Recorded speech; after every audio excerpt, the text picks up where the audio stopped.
मित्रांनो, कधी शांत बसून तुम्ही आकाशाकडे पाहिलं आहे का आणि स्वतःला प्रश्न विचारला आहे का की आपल्या हिंदू पंचांगात अचानक एक अधिक महिना का येतो?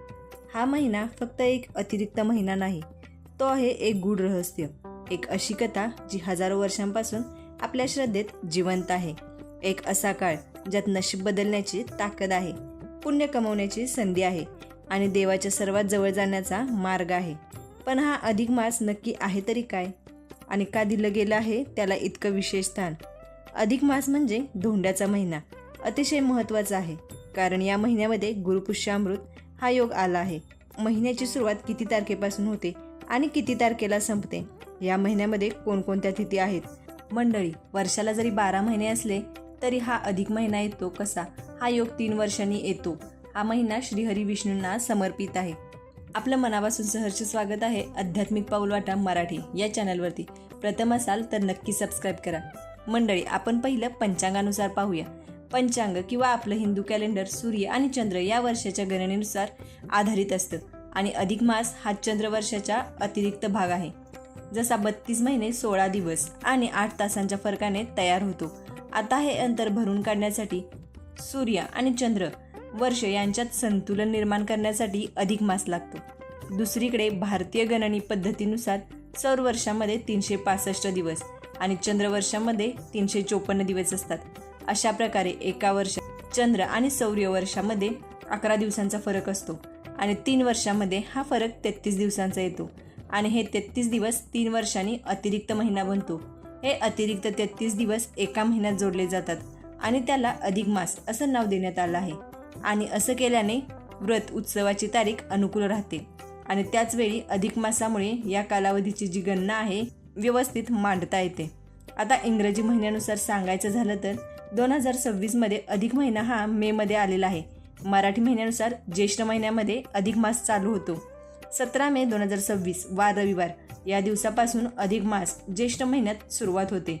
अधिक मास 15 जून 2026 वार येतो सोमवार या दिवशी संपतो. या अधिक मासामध्ये 21 मे 2026 वार गुरुवार येतो आणि याच दिवशी गुरुपुष्यामृत योग आहे आणि हा गुरुपुष्यामृत योग 21 तारखेला 6:05 चालू होतो आणि रात्री 2:49 संपतो. चला आज आपण जाणून घेऊया या अद्भुत पुरुषोत्तम मासाचं गुपित. अधिक मासाला पुरुषोत्तम मास असे का म्हणतात?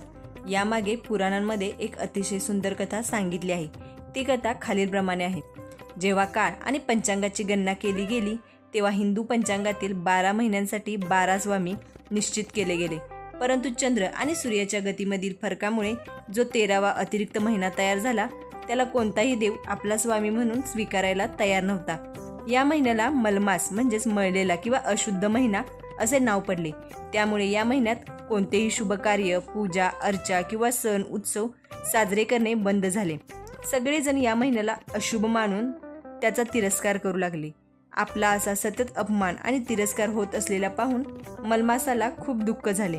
रडत रडत तो वैकुंठात भगवान श्री विष्णूंकडे गेला आणि त्यांच्या चरणी पडून त्याने आपली व्यथा मांडली. मलमासाचे दुःख पाहून श्री विष्णूंना दया आली. ते त्याला घेऊन गोलोकात भगवान श्रीकृष्ण जे विष्णूंचे रूप आहे त्यांच्याकडे गेले. श्रीकृष्णांनी मलमासाची सर्व व्यथा शांतपणे ऐकून घेतली. मलमासाला सांत्वन देत श्रीकृष्ण म्हणाले, हे मलमास, तू अजिबात दुःखी होऊ नकोस. आजपासून मी तुझा स्वामी आहे आणि मी तुला माझे स्वतःचे नाव देत आहे. आजपासून तू पुरुषोत्तम मास या नावाने ओळखला जाशील. श्रीकृष्णांनी त्याला पुढे असा वर दिला की इतर सर्व महिन्यांपेक्षा हा महिना मला सर्वात प्रिय असेल. जो कोणी या महिन्यात माझी भक्ती करेल, जप तप दान धर्म आणि सत्कर्म करेल त्याला इतर महिन्यांमध्ये केलेल्या पुण्यांपेक्षा हजारो पटींनी जास्त पुण्य मिळेल. या काळात भौतिक शुभकामे, लग्न, वास्तुशांती इत्यादी वर्ज्य असते.